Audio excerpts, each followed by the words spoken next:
I'll roll into it, okay. Good afternoon, everyone. Welcome to Punchestown Day 2. I'm joined by man of the moment, Patrick Mullins. Patrick, a huge winner for yourself yesterday in Underso. He jumped really boldly from the front, and at the end of the day, Duvan, he didn't jump too well. It was a bit of a shock, but congratulations to you. What did it feel like? It was just an avalanche of adrenaline. I mean, he's like riding Thunder Mountain in Disney World. You just strap in, hold on tight, and away he goes. You know, he's so quick to jump, long or short. He's so clever, and he loves the game. He's intelligent. He knows the aim is to beat the other horses, and that's what he wants to do. And Hurricane Fly had that as well. Right. And it makes a huge difference. It does indeed. And I remember before the race when I interviewed you, you said you were a bit like the kid with the golden ticket. It must have felt like the golden ticket coming back into the winner's enclosure. It was magic. You know, I didn't dream we were going to beat Duvan. I thought, you know, Duvan didn't run to his best. Toy Phil is only 7 or 8 lengths back behind him. So, look, it's just things haven't gone right for him this season at all. But coming back in was the biggest kick I got out of riding a winner, to be honest. I can imagine.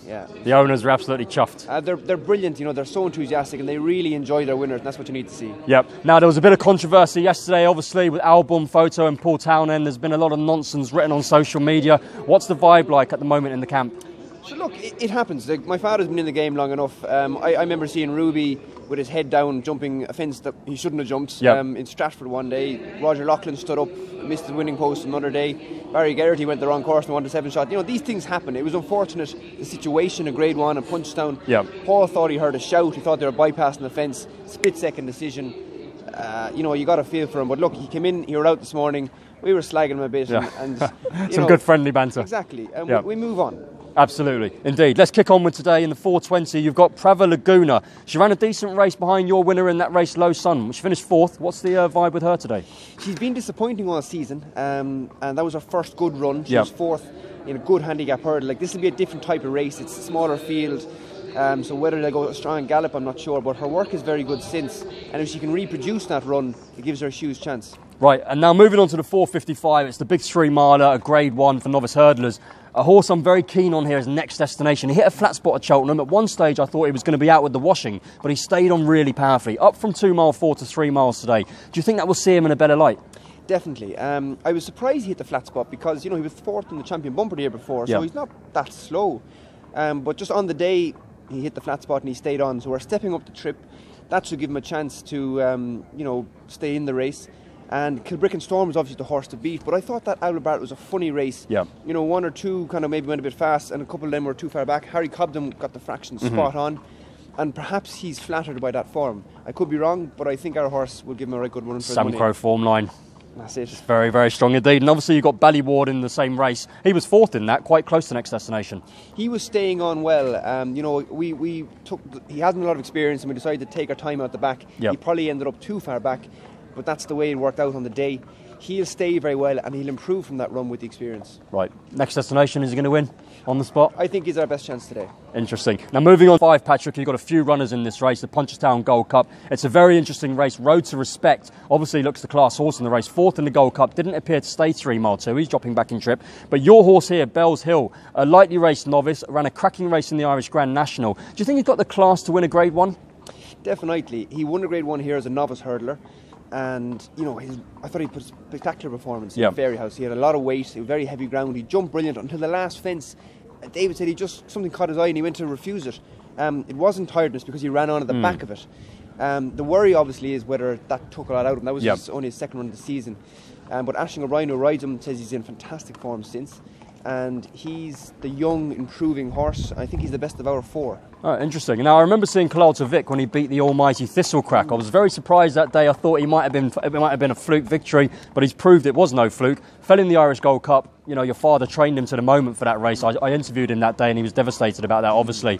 A bit disappointing in the English Gold Cup. What's the views on him today? He's a horse with a huge engine, but his jumping is his Achilles heel. And in the Gold Cup, there's a lot of fences very quickly and it's a very undulating track, a lot of turns. He never got in a rhythm. Here will be different. There's a lot more time between the fences. That should give him a chance to get jumping better. But, you know, it's going to be hard for him. For me, what gives Bells Hill the edge over Clud Vic is his jumping. I've no doubt Clud Vic has the engine to win, but his jumping is always just a worry. Let's talk about your ride, Jack Adam. He seems to have been around forever. Second in this race last year, touched off by Sizing John, who obviously won the Gold Cup. How's the old boy? Not so old, is he? Well, he's only 9, but he's been on the go since he's 4, so he's around a long time. I mean, he's been second in this race the last 3 years, actually. Right. I mean, last year was obviously a thriller with Sizing John and Coney Gree. I mean, he's a fantastic horse to ride. It's like playing PlayStation. You just press X, he jumps. He's brilliant to ride, but it's hard to get away from the fact that his form this year has been below his best. Yeah. So maybe now coming back on better ground, this track will bring him on, but he needs to be better than he has been his last few runs. At one stage, he looked like he could be a real Gold Cup contender, but he, like you said, doesn't seem to have hit those heights. Moving on to the 5 past 6, this is a really fascinating race. You've chosen Black Bow. You've got a whole host of runners in the race. I'll only talk to you about Black Bow. Why have you chosen Black Bow? Yeah, I don't know how many jockeys have the choice of the first 3 home in Cheltenham and then chose the 5th horse. But look, he does the best work at home. He's a beautiful horse. You should see him in the Parade Ring. He's an oil painting. Cheltenham got to his head. He got too keen, and in Cheltenham there's no inside rail, and the course is very in and out. You're kind of very close to the chases. I think here it's a different race, a different place. I'll be able to get him to settle better. He won't get as worked up with the crowd, and I think that'll turn the form around. Interesting. Well, you all know I back this horse. I fancy it quite strongly. And Patrick, finally, we'll just talk about Patrick's Park in the big 2.5 mile handicap, stepping up from 2 miles to 2.5. You ride him today. How's he been going? He's in great form. Myself and a friend of mine, Paul Byrne, bought him, and shrewd judge. And well, Paul probably deserves most of the credit, but Rachel, when she won him in February, said he wants to step up the trip. Right. The heavy ground in Fairy House didn't suit him the last day. This ground will be much more to his liking. Stepping up the trip much more to his liking. He has 10 stone 1. I mean, it's so rare you get our horse in with that kind of weight. I think he has more up his sleeve, and I expect him to run a big race. That's the latest here from Patrick Mullins. Patrick, just one thing. When you've got horses on the go all year, horses who go to Cheltenham, potentially Aintree and potentially Punchestown, how hard is it to keep their constitution right and keep their mind on the game? It depends on the horse. I mean, fillies can be slightly trickier, but my father's very good at, when he thinks that they're getting a bit agitated or a bit jaded, he'll back off them, give them some easy time, and he's very good at keeping them right for this festival, which he's shown through the last 10 or 12 years. On fire yesterday. So he's very good at it, but it's working with your eye. He's around horses so long, he can tell when they need a bit of easy time. Yeah. That's the latest here at Punchestown.